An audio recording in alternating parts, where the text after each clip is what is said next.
رسول مقبول ہے، رسول مقبول ہے، جو رسول کو مردود کہے وہ مردود ہے۔ رسول کی قبولیت میں کوئی شک ہے؟ کہ کوئی شک نہیں ہے۔ جب سعودی عرب کے مفتی اعظم نے کہا کہ نبی مقبول ہے، ان میں کوئی شک نہیں ہے، جیسے اللہ کے ایک ہونے میں کوئی شک نہیں ویسے رسول کے مقبول ہونے میں کوئی شک نہیں۔ وہ اتنے مقبول ہے کہ انہی کے طفیل اللہ نے ساری کائنات کو پیدا فرمایا۔ مجاہد ملت کہتے تب تو مناظرہ ہی ختم ہو گیا۔ تم کہتے ہو نماز کو وسیلہ بناؤ اور ہم کہتے ہیں کہ رسول کو وسیلہ بناؤ۔ ارے جس کے قبول ہونے میں شک ہے تم اس کو وسیلہ بناتے ہو، اور جس کے قبول ہونے میں کوئی شک نہیں ہے ہم اس کو وسیلہ بناتے ہیں۔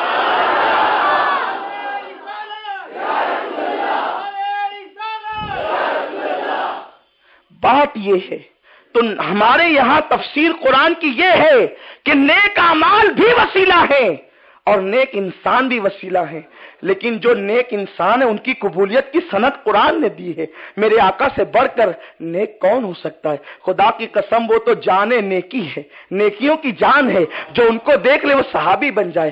تو بہرحال عرض یہ کر رہا تھا کہ چتوڑ گڑھ کے قلعے پہ بڑی محنت کی، بارش کی وجہ سے رسیاں ٹوٹ گئی۔ بادشاہ نے کہا جاؤ سوت کی رسیاں بناؤ، اس کے لیے چاہے جتنے پیسے لگے۔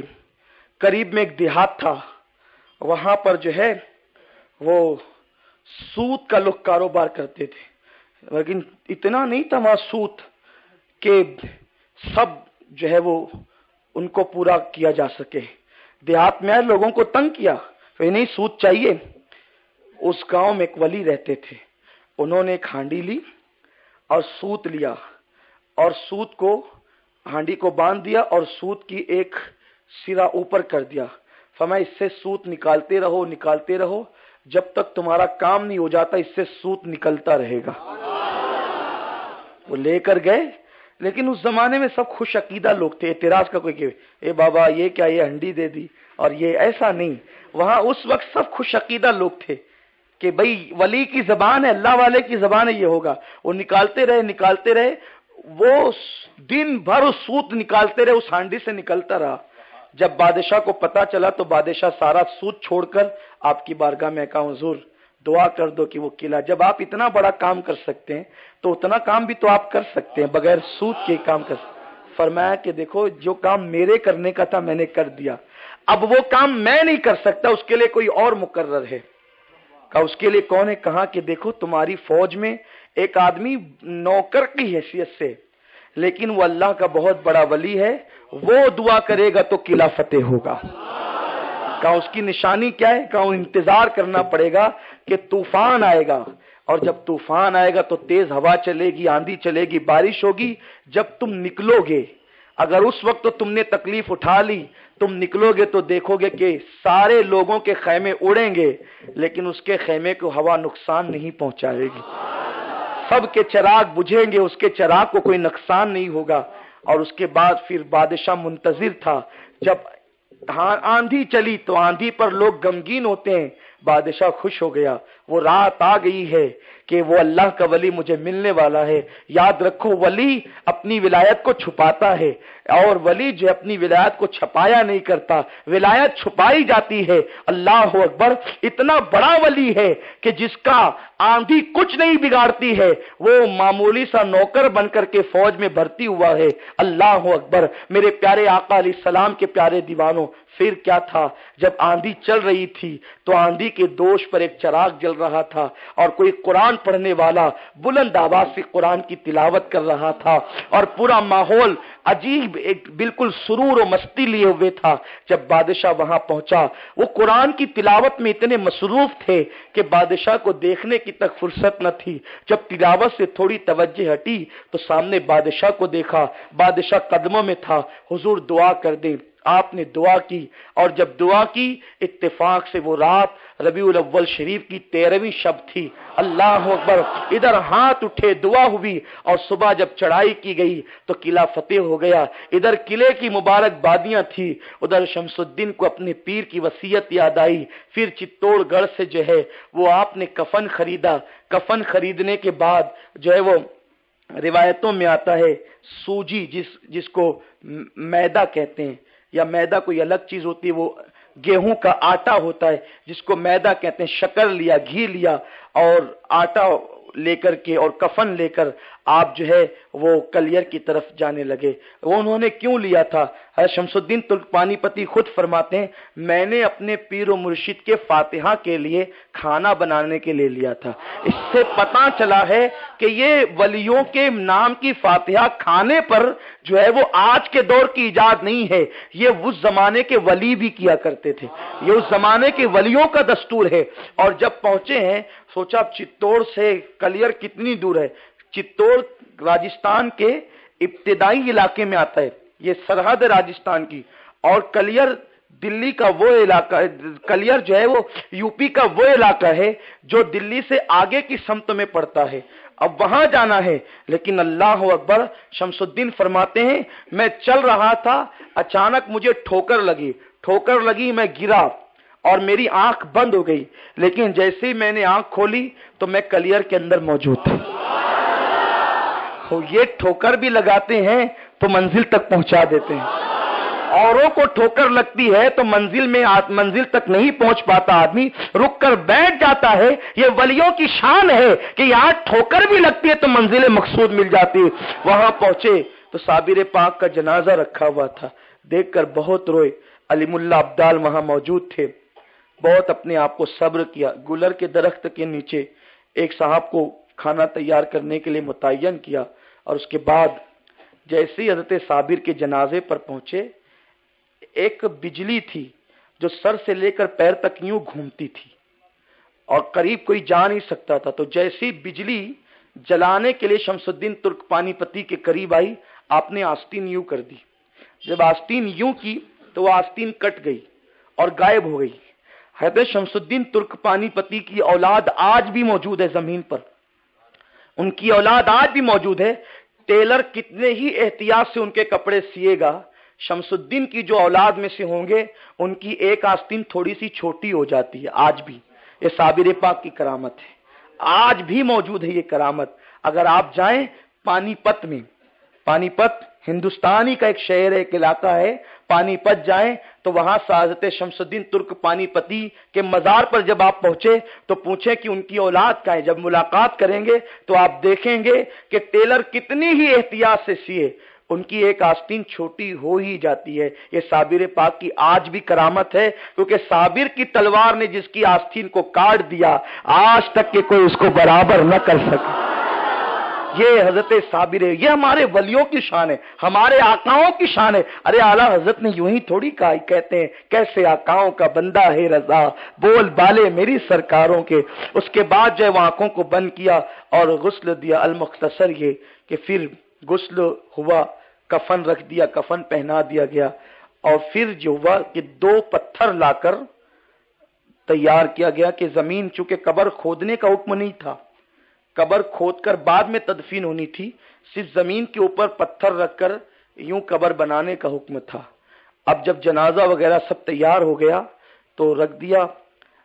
شمس الدین ترک پانی پتی اکیلے اور کچھ جنات تھے، علیم اللہ ابدال وغیرہ تھے، بس اتنے ہی لوگ تھے۔ آپ نے سوچا کہ چلو نماز پڑھائیں، تو جیسے مصلی کی طرف بڑے آواز آئی رکو، وہ رک گئے۔ تو وہی نارنگی کلر کے کپڑوں میں ایک صاحب آئے نقاب ڈالے ہوئے اور نماز پڑھائی۔ نماز پڑھا کر جیسے شمس الدین کہتے ہیں میں نے سلام پھیرا، جب نماز شروع ہوئی تھی تو پیچھے چند افراد کے علاوہ کوئی نہیں تھا، لیکن جب میں نے دائیں بائیں سلام پھیرا تو اولیاء کا ایک ہجوم تھا جو تا حد نظر تھا، جو روحانی طور پر آئے تھے۔ تو میں نے سوچا کہ اس بزرگ سے پوچھ تو لوں یہ کون ہے۔ جب میں نے پوچھا کہ آپ کون ہے بتائیں، وہ گھوڑے پہ سوار ہو کر کے جانے لگے، تو میں نے پوچھا تو انہوں نے کہا شمس الدین تم نے ایک دن پوچھا تھا نا کہ فنا اور بقا کا راز کیا ہے، تو جیسے چہرے سے نقاب الٹا تو دیکھا وہ کوئی اور نہیں تھی، وہ صابر پاک تھے۔ فرمایا وہ میت جو ہے نا وہ فنا ہے اور یہ بقا ہے۔ یہ اہل سنت کا موقف ہے کہ روح مرتی نہیں، روح فنا نہیں ہوتی، اور بعد وصال جتنی مدد کرتے ہیں ولی وہ روحانیت سے کرتے ہیں۔ روحانی طور پر کرتے ہیں اور روح کی بڑی طاقت ہوتی ہے۔ تو پھر یہ ہوا کہ نماز جنازہ کے بعد 2 پتھر لگا دیے گئے اور دائیں سے مٹی لگا دی گئی اور بایاں حصہ کھلا رکھ دیا گیا۔ یہ 692 ہجری کا واقعہ ہے۔ 692 سے لے کر 945 تک صابر پاک کے مزار پہ کوئی جا نہیں سکا، کیونکہ جو جاتا بجلی آ کر اس کو جلا دیتی، کوئی حاضری نہیں دے پاتا تھا، اتنی جلالی بارگاہ تھی۔ پھر 945 میں حضرت عبد القدوس گنگوہی، یہ بہت بڑے ولی ہیں، یہ اپنے دادا پیر شیخ عبدالحق ردولوی رحمت اللہ علیہ کی درگاہ پر جھاڑو دیتے تھے۔ قطب عالم کہلاتے تھے لیکن ولی کے آستانے پہ جھاڑو دیتے تھے۔ ایک مرتبہ دیکھا کہ ایک ولی جو ہے وہ دادا پیر کے مزار سے نکلے اور فرمایا کیا ان کے آستانے پہ جھاڑو دیتے ہو؟ ارے کبھی میرے مزار پہ بھی آ کے جھاڑو دو۔ انہوں نے سوچا یہ کون ہے، یہ جو مجھے بلا رہے ہیں؟ تو پوچھا آپ ہے کون؟ تو کہا پوچھ تیرے دادا پیر سے کون ہوں۔ مجھ سے کیا پوچھتا، ان سے پوچھ کون ہوں۔ جب انہوں نے مراقبہ کیا تو شیخ عبدالحق ردولوی رحمت اللہ علیہ نے فرمایا کہ یہ کوئی معمولی ذات نہیں ہے، یہ تیرے اور میرے آقاؤں کے آقا حضرت صابر کلیر تھے جو تجھے بلا کر گئے۔ تب انہوں نے عالم روحانی میں کہا آپ تو کسی کو آنے نہیں دیتے، جلا دیتے ہیں، اب میں کیسے آؤں؟ فرمایا نہیں، جب تو آئے گا تو میری تلوار تجھ پر چلے گی، لیکن اس وقت تیرے لیے حکم یہ ہوگا کہ تو اپنا کرتے کا دامن آگے کر دینا، وہ کاٹ دے گی اور پھر تجھے آنے کی اجازت ہوگی۔ اور پھر یہ ہوا کہ وہ پہنچے، 12 کوس دور سے تلوار آئی اور دامن کٹ گیا، لیکن آپ جب وہاں پہنچے تو وہ تختے جو لگائے گئے تھے ہٹائے تو صابر پاک کا جسم جیسا کہ ویسے موجود تھا۔ تقریباً 350 سال کا عرصہ ہونے کو تھا اور جسم ویسے ہی تھا۔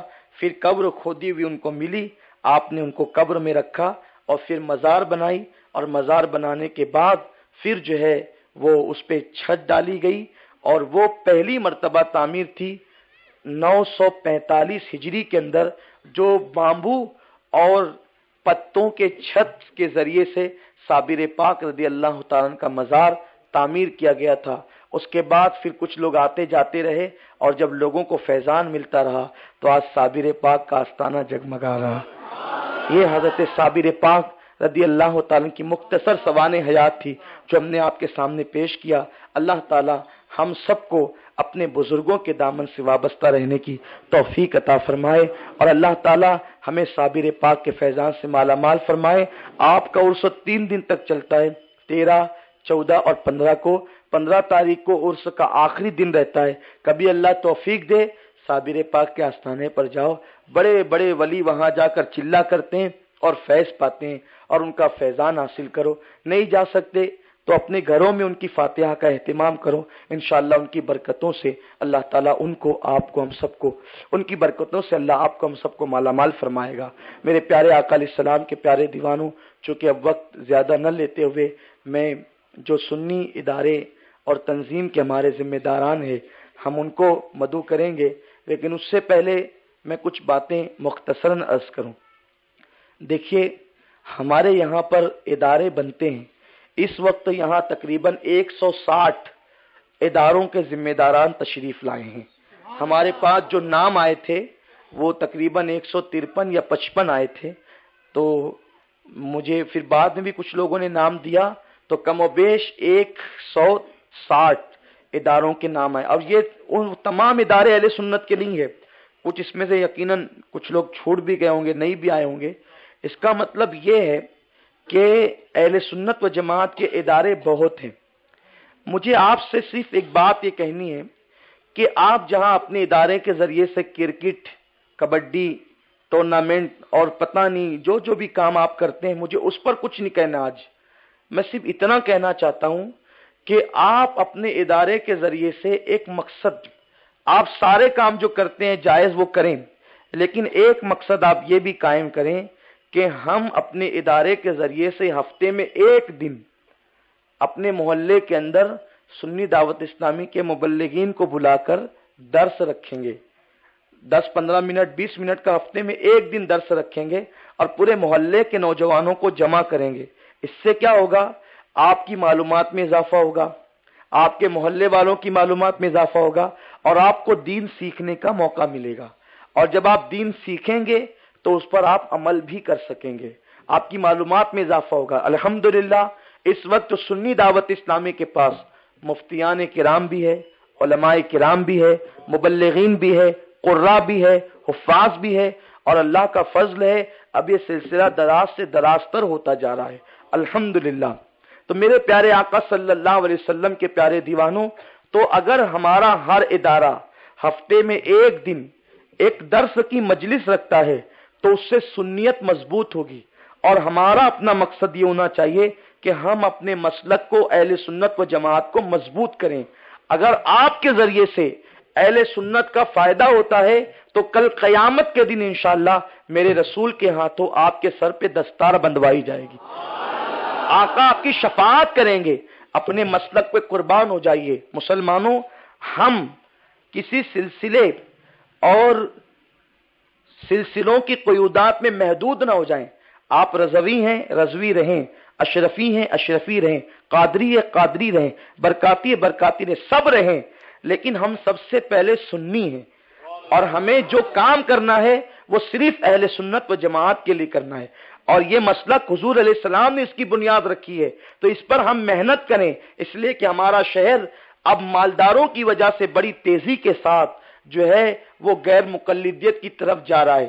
اگر آج ہم نے ہوش کے ناخن نہیں لیے تو اللہ نہ کرے کہ ہمارے شہر کے بچے غیر مقلد ہو جائیں گے. کیونکہ اب سعودی پوری دنیا کے اندر یہ محنت کر رہا ہے کہ اس کو تو اپنے اقتدار کا چراغ بجھتا ہوا نظر آ رہا ہے، تو وہ چاہتا ہے کہ میں دنیا سے جاتے جاتے کم سے کم غیر مقلدیت کو مضبوط کرتے جاؤں. تو یاد رکھیں، ہم سب کی ذمہ داری، اگر آپ کے محلے کے لوگ آپ کی سنتے ہیں تو کل میدان محشر میں حضور آپ کا دامن پکڑ کے پوچھیں گے کہ جب تیرا اثر تیرے محلے پر تھا تو تو نے میری محبت کے کام کیوں نہیں کیے، تو نے میرے عظمتوں کے ڈنکے کیوں نہیں بجائے. اس لیے ہر آدمی ذمہ دار ہے، اور وہ ہفتے میں ایک دن اور سنی دعوت اسلامی کے مبلغین کو بلا کر آپ کو کرنا کیا پڑتا ہے. الحمدللہ ہمارے مبلغین کوئی نذرانہ بھی نہیں لیتے، آپ کو لینے بھی نہیں آنا ہے. آپ صرف فون کر دیجئے کہ آج کے دن ہمارے یہاں درس ہے.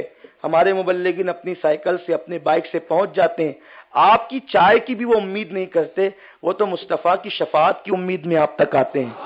اب اس کے باوجود بھی اگر آپ تعاون نہیں کرتے، مدد نہیں کرتے، تو پھر یہ آپ کی ذمہ داری ہے. دوسرے لوگ محنت کر رہے ہیں، اگر سویا ہوا ہے تو صرف سنی سویا ہوا ہے. سنیوں سونے کا وقت نہیں ہے، بیدار ہونے کا وقت ہے. آج حضور کی بھولی بھالی امت کو حضور علیہ السلام سے دور کرنے کی کوشش کی جا رہی ہے. آپ کو پتا ہے نیٹ پر، انٹرنیٹ پر حضور علیہ السلام کی بیویوں کو گالیاں لکھی جاتی ہے، آقا علیہ السلام کو گالیاں لکھی جاتی ہے. عیسائی اتنی زور سے نیٹ پر لگے ہوئے ہیں کہ حضور علیہ السلام سے لوگوں کو بدظن کر دے. اگر آج ہم نے اپنے بچے کو عشق رسول کے حوالے سے مضبوط نہیں کیا تو ہمارے بچے اسکول پڑھ رہے ہیں، کالج پڑھ رہے ہیں، جب وہ نیٹ پر بیٹھیں گے اگر ہم نے صحیح عقیدہ ان کو نہیں دیا تو وہ اپنے رسول سے بدظن ہو جائیں گے، ان کی سازش کا شکار ہو جائیں گے. اور کل میدان محشر میں جواب تم کو دینا ہوگا، جواب ہم کو دینا ہوگا. اس لیے اپنے ایک ایک بچے کے دل میں عشق مصطفیٰ اتنا کوٹ کوٹ کر بھر دو کہ کوئی یہود و عیسائی سر پٹک پٹک کر مر جائے، اس کے بعد بھی حضور کی عظمت دلوں سے نکال نہ سکے. ایک بار درود شریف پڑھیں. اللهم صل على سيدنا ومولانا محمد معدن الجود والكرم وآلہ واصحابہ وبارک وسلم صلاۃ و سلام علیک یا رسول اللہ. تو میری آپ سے گزارش یہ ہے کہ آپ اپنے علاقے میں کم سے کم ہفتے میں ایک دن مبلغین کو بلا کر کے درس ضرور رکھیں. اور دوسری گزارش یہ ہے کہ جتنے ادارے کے اراکین ہیں وہ سب آپس میں متحد رہیں. اس لیے کہ ادارہ جب کوئی کام کرنے لگتا ہے تو کچھ لڑکے، کچھ محلے کے لوگ آپس میں لڑانے کے لیے بھی جڑ جاتے ہیں. تو ایسی صورت میں آپ کو چاہیے کہ آپ اپنے ادارے کو متحد رکھیں، سماجی فلاحی کام کریں. یعنی اگر کوئی بیمار ہوتا ہے تو اس کی عیادت کے لیے جائیں، کسی کا انتقال ہوتا ہے تو اس کے جنازے میں جائیں، اپنے چہرے کو ہمیشہ مسکراتا رکھیں، با اخلاق بنیں، سماجی کاموں میں آگے آگے رہیں، اس لیے کہ جو آقا کریم کی حدیث ہے، جو میرے کسی ایک امتی کی ایک مشکل کو آسان کر دیتا ہے، اللہ اس دن اس کی 100 مشکلوں کو آسان فرما دیتا ہے۔ اس لیے کسی کو دکھ میں دیکھو تو دوڑ پڑو۔ صرف ادارہ بنانے کا مقصد وہاں ادارے میں بیٹھ کر ہنسی مذاق کرنا نہیں ہے، بلکہ ادارے کا ایک مقصد ہوتا ہے کہ قوم کے لیے کچھ کام کریں، اور اس احساس کے ساتھ کام کریں کہ ہم حضور کے غلام ہیں، حضور کے نالین کی خیرات لے کر کام کریں، اور سنیت کے لیے کام کریں، مسلک کے لیے کام کریں۔ اور آپ حضرات کو سنی دعوت اسلامی جب بھی آواز دے، امید کرتے ہیں کہ آپ تشریف لائیں گے۔ آپ نے بہت بڑا کام کیا کہ حضور علیہ السلام کی آمد کے موقع پر آپ نے شہر کو دلہن کی طرح سجایا۔ حضرت ابو بکر صدیق فرماتے ہیں کہ جس نے میلاد میں 1 روپیہ بھی خرچ کیا، اللہ جنت میں اس کو میرا پڑوس عطا فرمائے گا۔ اے سنیوں، خوش ہو جاؤ، تم نے تو ہزاروں روپے خرچ کیے ہیں، صدیق اکبر کا پڑوس لینے کے لیے خوش ہو جاؤ۔ غور فرمائیں کتنی سعادت کی بات ہے، کتنی مقدس، کتنی عظیم بات ہے کہ آقا کے میلاد میں خرچ کرنا کتنی عظیم، مقدر اور سعادت کی بات ہے۔ انشاءاللہ پورا سال آپ کا برکتوں اور رحمتوں میں ڈوبا ہوا نکلے گا انشاءاللہ، اور اللہ آپ کو غموں سے محفوظ رہے گا۔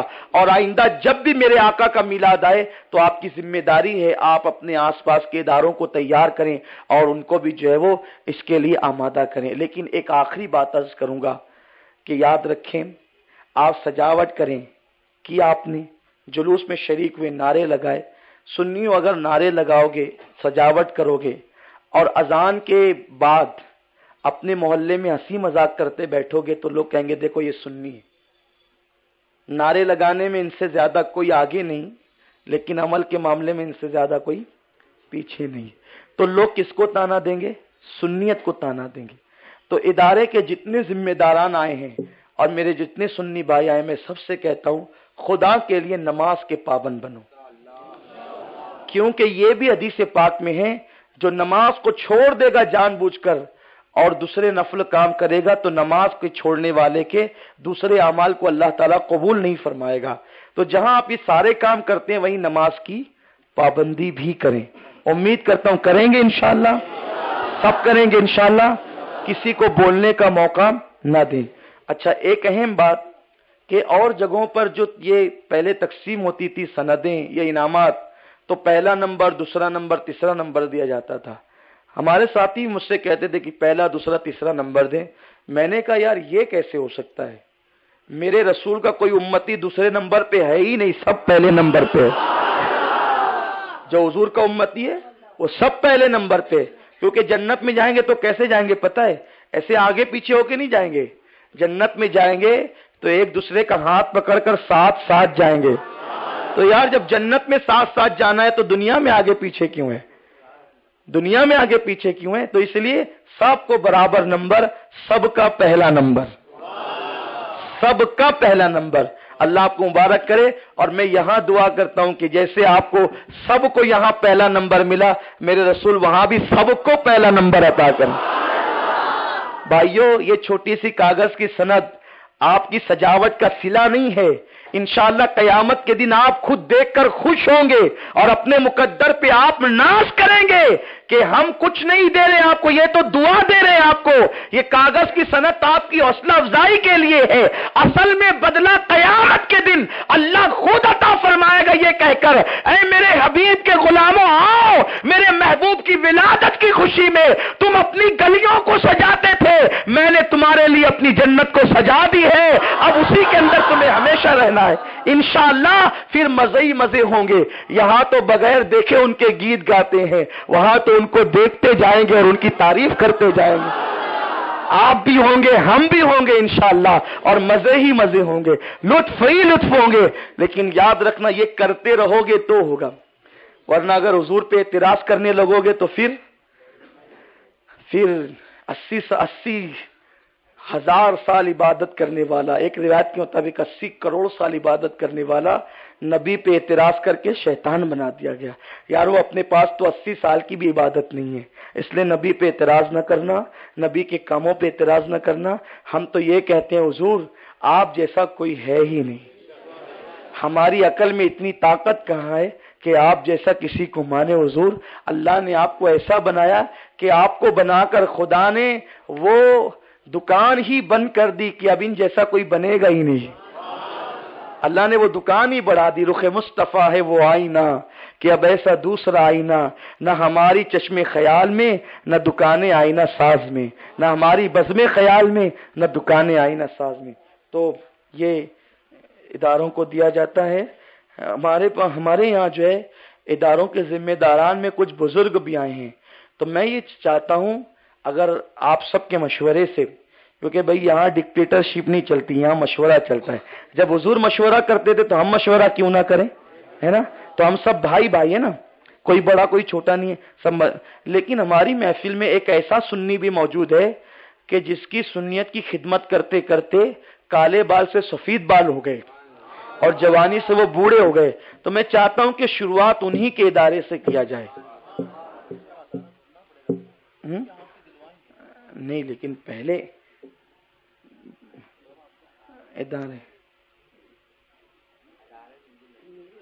ادارے نور العین کے ذمہ دار تشریف لائیں. اچھا وہ سند آ رہی ہے. بیٹھیے آپ، ایسے نہیں کہ بیٹھے، ایسے نہیں یار، اپنے حسینی لوگ. ہاں میں سب سے پہلے ان کو، پہلے ہم ہماری جماعت کے ایک سنی اور وہ بزرگ سنی ان سے شروعات کریں گے، پھر ان کے ہاتھوں سے اور لوگوں کو بھی دیں گے. اور یاد رکھیے، دیکھیے بھائی ابھی کوئی اٹھ کر نہیں جائیں، جن کو مل جائے وہ بھی رکے صلاۃ و سلام تک. اب یہ تو ایسا نہیں ہونا چاہیے کہ بھائی آپ کی خوشی میں دوسرے شریک رہیں اور دوسروں کی خوشی میں آپ شریک نہ رہیں. یہ کیسے ہو سکتا ہے؟ ایسا نہیں ہونا چاہیے. تو میں یہ چاہتا ہوں کہ آپ سب جو ہے وہ بیٹھیں گے انشاءاللہ. اچھا یہ بتائیں کربلا والے کتنے اس میں؟ کچھ ہاتھ نیچے دکھ رہے ہیں نہیں؟ سبحان اللہ. ارے بھائی سب ہے نا. تو کربلا والے بھاگنے والے لوگ ہوتے ہیں. ارے عباس جیسے ہوتے ہیں نا، بازو کٹا کر بھی جو ہے وہ خیمے کے قریب تک ساتھ دیتے ہیں. تو انشاءاللہ سب رکیں گے آخری تک، اور جلدی جلدی ہو جائے گا یہ پروگرام. سلام پڑھ کے ہی جانا ہے انشاءاللہ. اچھا وہ سندیں آ رہی ہے، تب سے میں آپ کو ایک نعت سناتا ہوں. لیکن بات اب ایسی ہے کہ میری نعت میری آواز قاری عبدالسلام جیسی نہیں ہے. تو پھٹی ٹوٹی آواز، لیکن چونکہ سند آنے کا انتظار ہے تو کچھ کرنے کی بجائے چلے حضور کی نعت ہی پڑھ لیتے ہیں. سب پڑھتے ہیں، سب ساتھ دیں گے انشاءاللہ. ایک ایسی نعت پڑھتے ہیں جو دعا بھی ہے، مدینہ شریف کی حاضری کی دعا بھی ہے، کعبہ شریف کی حاضری کی دعا بھی ہے. سب مل کر پڑھیں گے تو انشاءاللہ کعبہ شریف کی حاضری ہو جائے گی. تو درود شریف پڑھ لیں. سند آئے تو مجھے اشارہ کر دینا. اللہم صلی علی محمد وآلہ کعبے کی رونق، کعبے کا منظر، کعبے کی رونق، کعبے کا منظر. اللہ اکبر، اللہ اکبر. کعبے کی رونق، کعبے کا منظر. اللہ اکبر، اللہ اکبر. دیکھوں تو دیکھے جاؤں برابر. اللہ اکبر. حیرت سے خود کو کبھی دیکھتا ہوں، حیرت خود کو کبھی دیکھتا ہوں، اور دیکھتا ہوں کبھی میں حرم کو. حیرت خود کو کبھی دیکھتا ہوں، اور دیکھتا ہوں کبھی میں حرم کو. لایا کہاں مجھ کو میرا مقدر، لایا کہاں مجھ کو میرا مقدر. اللہ اکبر. حمد خدا سے تر ہے زبانِ، حمد خدا سے تر ہے زبانِ. کانوں میں رس گھولتی ہے اذانِ. حمد خدا تر ہے زبانِ،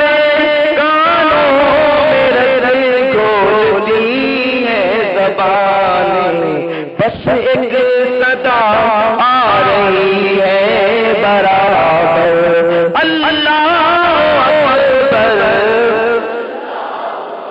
ہاں یاد آ گئی جب اپنی خطائیں یاد آ گئی جب اپنی خطائیں اشکوں میں ڈھلنے لگی التجائیں یاد آ گئی جب اپنی خطائیں اشکوں میں ڈھلنے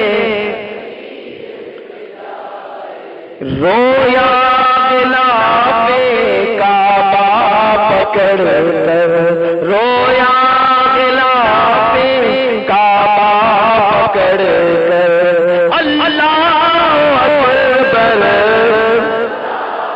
اللہ اکبر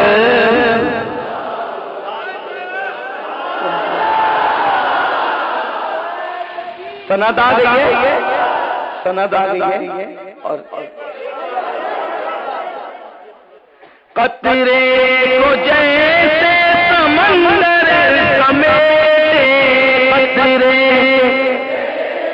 سمندر سمیٹے مجھ کو متا اپنے اندر سمیٹے قطرے کو جیسے سمندر سمیٹے مجھ کو اپنے اندر سمیٹے جیسے سمیٹے آغوش مادر جیسے سمیٹے آغوش مادر اللہ اکبر ہاں دیکھا سفار مرنا بھی دیکھا دیکھا سفار مرنا بھی دیکھا رب کے کرم کا جلوہ بھی دیکھا بھائی آئیے چاہتے ہیں سب مل کر کے ذرا پھوپ پڑے دیکھا سفار مرنا بھی دیکھا دیکھا سفار مرنا بھی دیکھا رب کے کرم کا دیکھا روایت کرو سمندر دیکھا روایت کرو سمندر اللہ اکبر بھیجا ہے جنت سے تجھ کو خدا نے بھیجا ہے جنت سے تجھ کو خدا نے چوما ہے تجھ کو میرے مصطفیٰ نے بھیجا ہے جنت سے تجھ کو خدا نے چوما ہے تجھ کو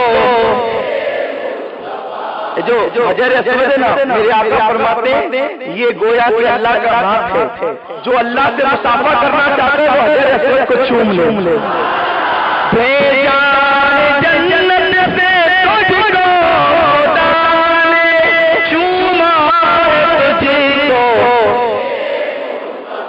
اے حجر اسود میرا مقدر اے حجر اسود تیرا مقدر اللہ اکبر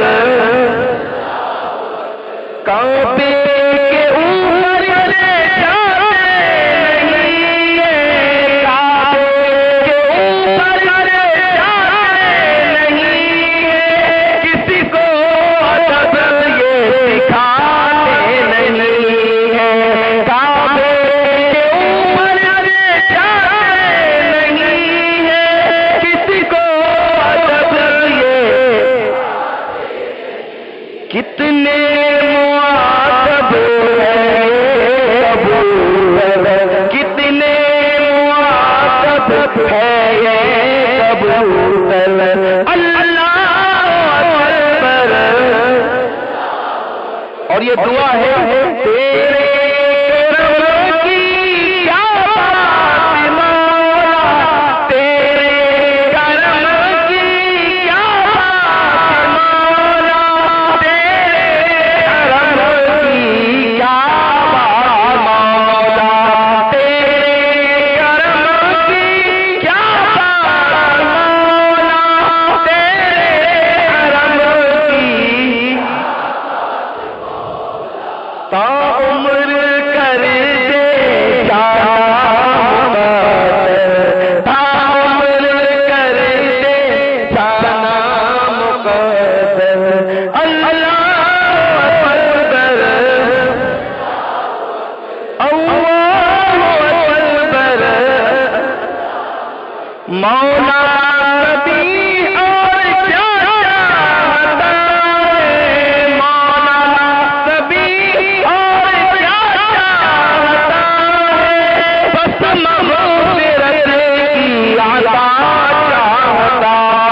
اپنا کرم کر، بخشش کے غالب پہ اپنا کرم کر، اللہ اکبر اللہ اکبر۔ جزاک اللہ خیر۔ یہ آپ کی محبت ہے یار، اگر اتنی پھٹی آواز میں کوئی پڑھے نا تو آپ بھاگ جائیں گے، لیکن آپ نے مجھے جتنا پیار دیا، میں دعا کرتا ہوں اللہ میرے رسول کے صدقے میں آپ کو اس سے زیادہ پیار عطا فرمائے۔ اور اس معاملے میں تو میں بہت خوش نصیب ہوں کہ الحمدللہ سنی قوم جو ہے وہ دل کے معاملے میں بہت صاف ہے۔ تو مجھ سے لوگ کہتے ہیں یار آپ کے لوگ اتنی مخالفت کرتے ہیں پھر آپ ٹینشن میں نظر نہیں آتے ہیں۔ میں کہتا ہوں یار مجھے پیار کرنے والے اتنے ہیں، میں ان کے پیار کے تحفے لیتے لیتے مجھے فرصت نہیں رہتی ہے، تو جو مخالفت کرتے ہیں مجھے ان کی طرف توجہ دینے کا موقع ہی نہیں ملتا ہے۔ میری قوم کتنی اچھی ہے، یہ رسول اللہ کے غلام ہیں، یہ اتنا پیار کرتے ہیں اور سچے دل سے پیار کرتے ہیں، اور سنی کے دل میں سچا پیار ہوتا ہے، سچی محبت ہوتی ہے، اس لیے ہم آپ کی قدر کرتے ہیں۔ اللہ آپ سب کو جزائے خیر دے۔ اور انشاءاللہ یہاں بیٹھ کر ہم نے کعبے کی رونق کا تذکرہ کیا، اللہ وہ دن دکھائے کہ ہم سب ساتھ میں جائیں انشاءاللہ۔ آج کل عمرہ سستا ہو گیا ہے، اگر 4 مہینہ پہلے بھر دے تو 30,000 میں بھی ٹور والے لے کے جا رہے ہیں، تو اگر آپ کوشش کریں گے تو انشاءاللہ پہنچ جائیں گے۔ لوگ اصل میں کوشش نہیں کرتے، پاسپورٹ بنائیے اور اگر تھوڑا تھوڑا پیسہ بھی رکھو گے نا تو انشاءاللہ پہنچ جاؤ گے۔ ایک مرتبہ چاہے عمرہ کے بہانے ہی حضور کا دیدار کر لیں، آج سے نیت کریں۔ میں دعا کرتا ہوں اللہ سرکار صابر پاک غوث پاک کے صدقے جو لوگ آج سچے دل سے نیت کر رہے ہیں، اللہ ان کو آنے والا سال آنے سے پہلے آتی میلاد سے پہلے سرکار کے در کی حاضر نصیب فرما۔ دکھا دے یا الہی وہ مدینہ کیسی بستی ہے جہاں پہ رات دن مولا تیری رحمت برستی ہے، مرادے دلے بلبلے بے نوا دے، خدایا دکھا دے بہار مدینہ، رہے ان کے جلوے بسے ان کے جلوے، میرا دل بنے یادگار مدینہ، میری خاک یا رب نہ برباد جائے، پسے مرگ کر دے غبار مدینہ۔ اب چونکہ اس محفل میں ایک عالم دین اور ایک مفتی بھی تشریف فرمائے، ہمارے نوری دارالفتہ کے مفتی صاحب قبلہ مفتی مصباح الحسین صاحب وہ تشریف رکھتے ہیں، تو میں چاہتا ہوں، حالانکہ ہماری محفل میں اب ان سے بڑا کوئی نہیں ہے، تو ہوتا ہی ہے کہ بھائی بڑوں کو بڑوں کے ہاتھ سے دینا چاہیے، لیکن ہماری مجبوری یہ ہے، تو اس لیے اب ایسا کچھ کر لیا جائے کہ دیکھو جب بچہ چھوٹا ہوتا ہے نا تو بھی وہ باپ کے کاندھے پر پیر رکھ لیتا ہے، تو وہ بچہ سمجھا جاتا ہے، تو وہ بچے کے طور پر ہمارے سنی، اور ایک ہمارا پلان اور بھی ہے کہ مالیگاؤں کے جتنے پرانے سنی جنہوں نے سنیت کی خدمت کی ہے، ہم چاہتے ہیں نا کہ ان لوگوں کو از سر نو قوم کے سامنے پیش کیا جائے اور ان کے تجربوں سے فائدہ اٹھایا جائے۔ تو اس سلسلے کو ہم نے شروع کیا تھا اور پرانے سنیوں کو ایوارڈ دیا تھا، لیکن پھر بعد میں وہ سلسلہ رک گیا۔ آپ دعا کریں، اگر آپ کا تعاون رہا، محبتیں رہی، تو انشاءاللہ اس سلسلے کو ہم اور آگے بڑھائیں گے انشاءاللہ، کیونکہ ان لوگوں نے پودے لگائے اور آج ہم پانی دے رہے ہیں۔ تو ہمارے مفتی صاحب قبلہ، دراصل ہمارے حنیف صابر صاحب جو ہیں اشرفی، یہ کئی اداروں کے سرپرست ہیں، صدر ہیں، کئی مسجدوں کے ذمہ دار ہیں، لیکن یہاں 2 اداروں کی جو ہے وہ سربراہی آج انہیں کرنی ہے، اور ادارہ نور العین خوشامد پورہ اور سلطان الہند، ادارہ سلطان الہند خوشامد پورہ جی۔ تو ہمارے مفتی صاحب، ہاں حاجی صاحب لیں گے۔ نعرہ تکبیر، نعرہ رسالت، جشن عید میلاد النبی، جشن عید میلاد النبی، نعرہ تکبیر، نعرہ رسالت، عشق و محبت، عشق و محبت، عشق و محبت، عشق و محبت۔ حاجی صاحب آپ تشریف لائے، آپ کا شکریہ نوازش۔ صابریہ گروپ حاجی احمد پورہ، حاجی حنیف صابر صاحب کے ہاتھوں صابریہ گروپ کو دیا جاتا ہے۔ نعرہ تکبیر. اب جلدی جلدی سے آتے جائیں. ارے آپ کیا کر رہے ہیں؟ فوٹو کھنچوانے کے لیے کر رہے ہیں.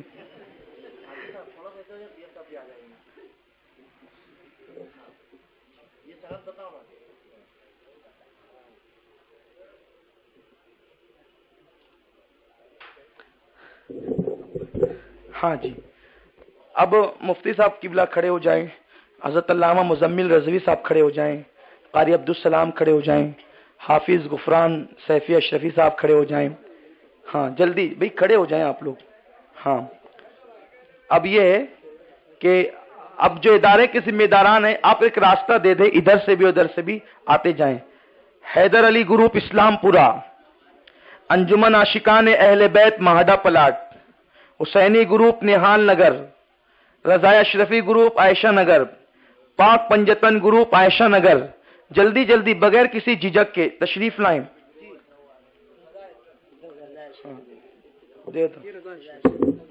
امن پان اسٹال امن پورہ، وسیم ریسٹورینٹ اسلام پورہ، چشتیہ گروپ گلشیر نگر، گلشیر روڈ لکھا ہوا ہے، رکشہ اسٹاپ عائشہ نگر. جلدی آئیں. عاشقان حضور تاج الشریعہ، یہ تاج الشریعہ لکھا ہے، یہ میرے مرشد کا نام ہے. یہ تاج الشریعہ نہیں ہونا چاہیے، یہ حضور تاج الشریعہ ہونا چاہیے. میں نے جمعہ میں مشورہ دیا. عاشقان حضور تاج الشریعہ کیا ہے؟ 9 گروپ مالدہ شیوار. کیا ہے؟ 55 گروپ سونیا گاندھی نگر. ایک گروپ کا نام انہوں نے 55 گروپ رکھا ہے. سبحان اللہ. اللہ تعالیٰ مزید برکتیں عطا فرمائے. بھائی آج میلاد کے جشن کی خوشی ہے نا، تو تھوڑی سی خوشی ہونی چاہیے. نیو اپنا گروپ کمال پورہ، جلدی جلدی آئیں. سید شاداد رحمت اللہ علیہ گروپ سروے نمبر 10، اپنا گروپ مومن پورہ، انجمن شہدائے نوری کمال پورہ، دوست وقار چوک. دوستو گروپ ہونا چاہیے وقار چوک. نوجوانان نعمانی نگر، فیض کامل نعمانی گروپ، سنجری گروپ نندن نگر، نثار احمد گروپ جعفر نگر، عقیل بھائی گروپ نئے اسلام پورہ، غریب نواز گروپ ایوب نگر.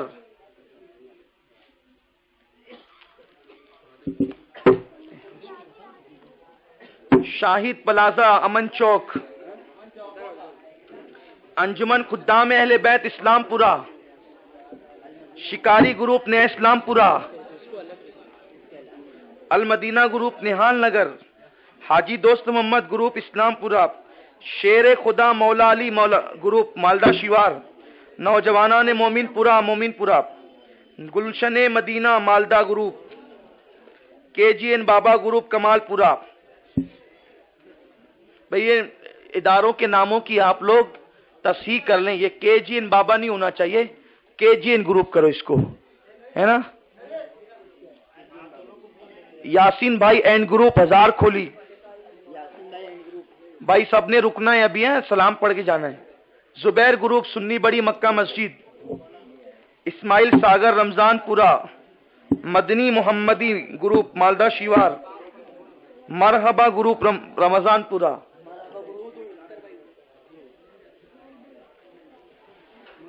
ملن گروپ نندن نگر،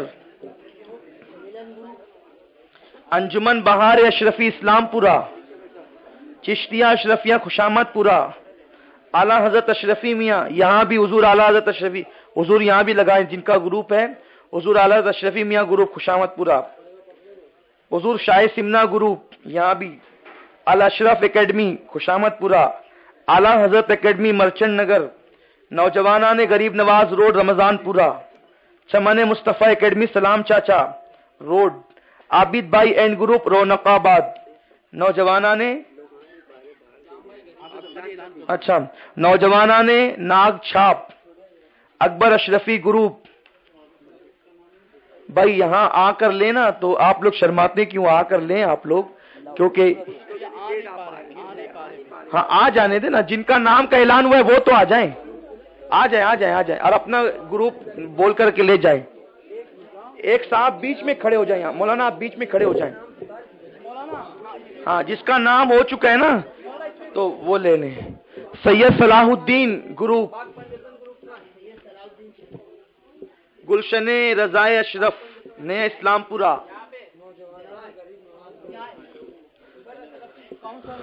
گلے سمن گروپ، آزاد نگر روڈ، وارث علی گروپ، شابان پورہ، شہدائے رسول مدینہ آباد. مولانا غفران صاحب اب اپنی کیپیسٹی ختم ہو گئی. اعلان کرو.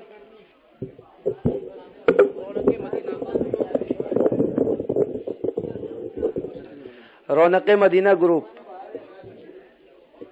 صلاح الدین ایوب